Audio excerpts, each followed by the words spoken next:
আমাদের আবিষ্কার চোখে পড়ার মতো আর অনেক কিছু হতে পারত। চায়না গত 27 বছরে সেখানে দস্তুর মতো একটা রিভলিউশন করেছে। তারা তো আমাদের কাছের দেশ। ভারতেও অনেক উন্নতি অগ্রগতি হয়েছে। আমাদের এখানে প্রকৌশল সেক্টরে হয়নি কেন? 3 কারণে। প্রথমে ইন্টেনশনের অভাব বা প্ল্যানের অভাব, দ্বিতীয়ত পৃষ্ঠপোষকতা অথবা সাপোর্টের অভাব, তৃতীয়ত ভিশনের অভাব, চতুর্থত কারেজের অভাব, পঞ্চম হচ্ছে এফোর্টের অভাব। এই 5 অভাবের কারণে আমরা পিছিয়ে পড়ে আছি। আমরা এই গুণে ধরা বাংলাদেশ ইনশাআল্লাহ বদলাতে চাই এবং জনগণের সহযোগিতা পেলে, আল্লাহ তাআলার আসমানি সাহায্য পেলে ইনশাআল্লাহ এটা সম্ভব। আমরা বিশ্বাস করি 5 বছরে উন্নয়নের বুলেট ট্রেন আমরা চালু করতে পারবো না, কিন্তু ইনশাআল্লাহ এক্সপ্রেস ট্রেন আমরা চালু করতে পারবো। এক সময় বুলেট ট্রেনও চালু হবে ইনশাআল্লাহ। ইনার্শিয়া অফ মোশনে তখন সিভিলাইজেশন সামনের দিকে চলতে থাকবে আল্লাহ চাই। আমাদের সমাজে দায়িত্ববোধের চাইতে মর্যাদার লড়াইটা বেশি হয়। আমি যদি দায়িত্ববোধের সাথে আমার দায়িত্বটা পালন করি, মর্যাদা আমার পিছনে গোলামের মতো লেগে থাকবে। দুনিয়ার মানুষ মর্যাদার চিন্তা করে না। জাপানের মানুষ 9 ঘন্টা কাজ করে। এই 9 ঘন্টার ভিতরে 1 ঘন্টা তাদের লেজার পিরিয়ড, 40 মিনিট তাদের লাঞ্চের জন্য,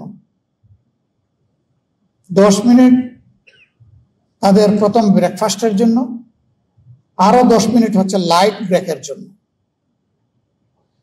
এই 1 ঘন্টা সময়ের ভিতরে সে তার বন্ধু বান্ধব, পরিবার, কারো সাথে কথা বলতে হলে এই সময়টাই বলবে, কিন্তু বাকি 8 ঘন্টা তার মোবাইল অফ, সাইলেন্ট নয়, অফ।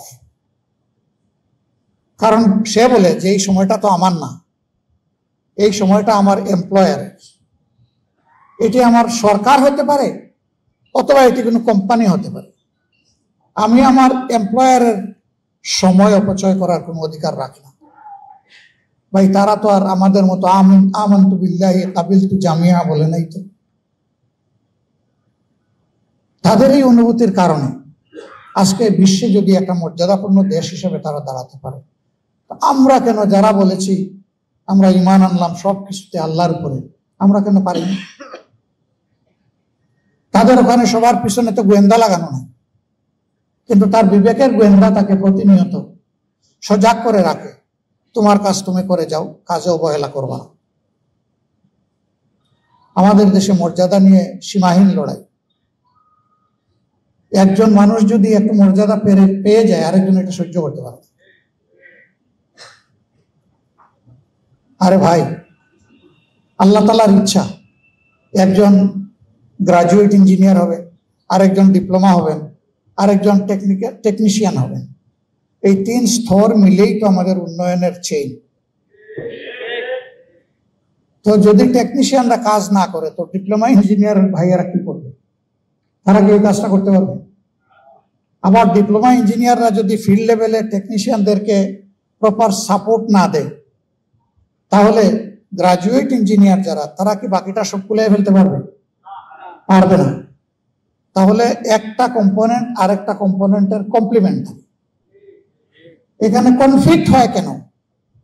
এখানে তো কমপ্লিমেন্টারি হবে, কনফ্লিক্ট হবে না, কিন্তু আমাদের হয় কনফ্লিক্ট। এই রিকগনিশন মানি না, ওই রিকগনিশন মানি না। ভাই, আপনি উপরের দিকে উঠেন, আরেকজনকে লাথি মেরে নিচে নামাইয়েন না, তাকে তার জায়গাটা দেন। আপনার জন্য দোয়া করে আপনি উঠতে থাকেন উপরের দিকে, জাতিকে আপনি দিতে থাকেন, আর ওই লোকটাকেও তার মতো দিতে দেন। আমরা আপনাদেরকে কথা দিচ্ছি, ইনশাআল্লাহ আল্লাহ তাআলা যদি এই দেশের খেদমত করার সুযোগ আমাদেরকে দেন, তাহলে 1 মিনিটের জন্য আপনার কর্মস্থল ছেড়ে রাস্তায় আসতে হবে না দাবি আদায়ের জন্য।